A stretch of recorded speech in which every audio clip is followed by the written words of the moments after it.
Hi, this is Swan with Swan Amity Studios, and we are back with Captain Janeway, my B-77 Bernette, and she is going to be stitching out stitches 113 through 114 today, starting with 113 where we are working with what looks like an apostrophe shape. I really like this one. Let's see what it turns out like. This stitch starts developing from the middle.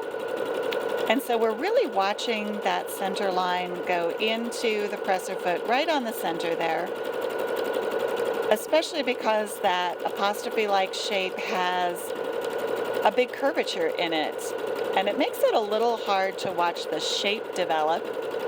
So we're just going to watch our guideline develop, or our guideline move through the machine rather.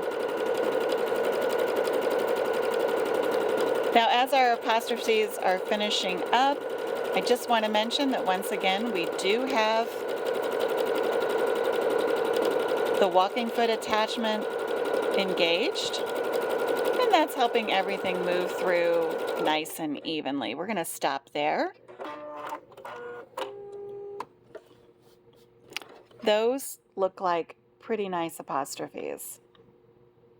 Now, I also think those look like beautiful little waves. And I really like how that functions as well.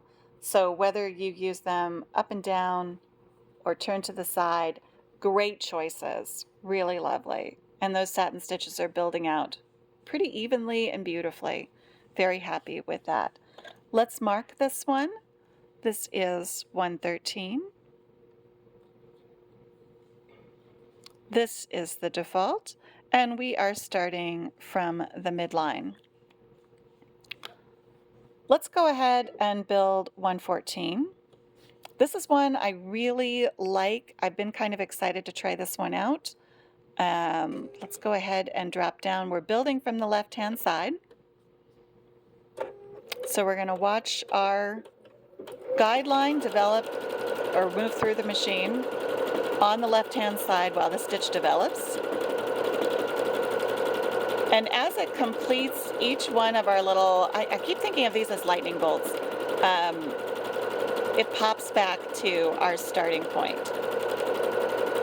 Now I think that's going to give me a really interesting appearance as it finishes up.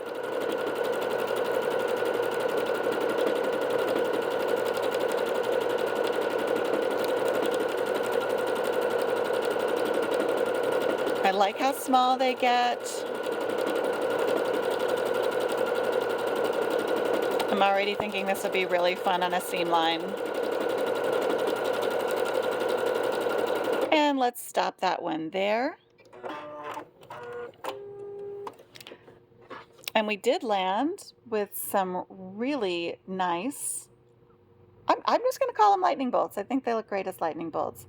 But look how they look there. We get kind of this wonderful zigzag effect. Really fun. I think I'm a big fan of that one. Let's mark that one down. I'm also thinking that would be really fun in some of our variegated threads. And this time we're starting from the left-hand side, right? Very good. Let's move over and take a look at 115. Again, we're starting from the left-hand side. So let's bring down our presser foot so our needle will land on the left there. Good. And we'll stitch out 115. Now this one strikes me on the display a lot like a ribbon, a little bit of a ribbon effect. So let's see if it really does look like a ribbon as it finishes stitching out.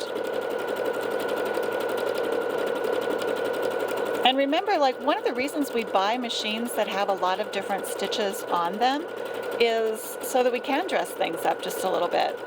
I think that I buy a lot of clothes that when I start wearing them, everybody has something like that. So what's the harm in taking a pair of black pants and sticking a little extra something on them? Or maybe you have a child that would like to just look a little extra snazzy when they go to school. I think it is great to add a little something extra fun to their outfits.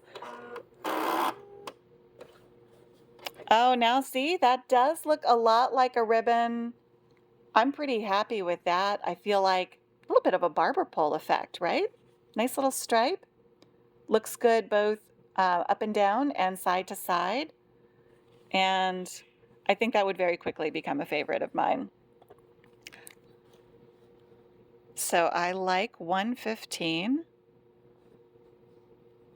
And we start from the left-hand side. We have our notations on there. That's going to help us in the future. Really great.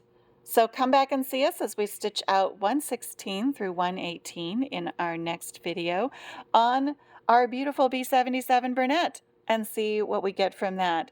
And until we meet again, don't forget to keep that smile on and stitch happy.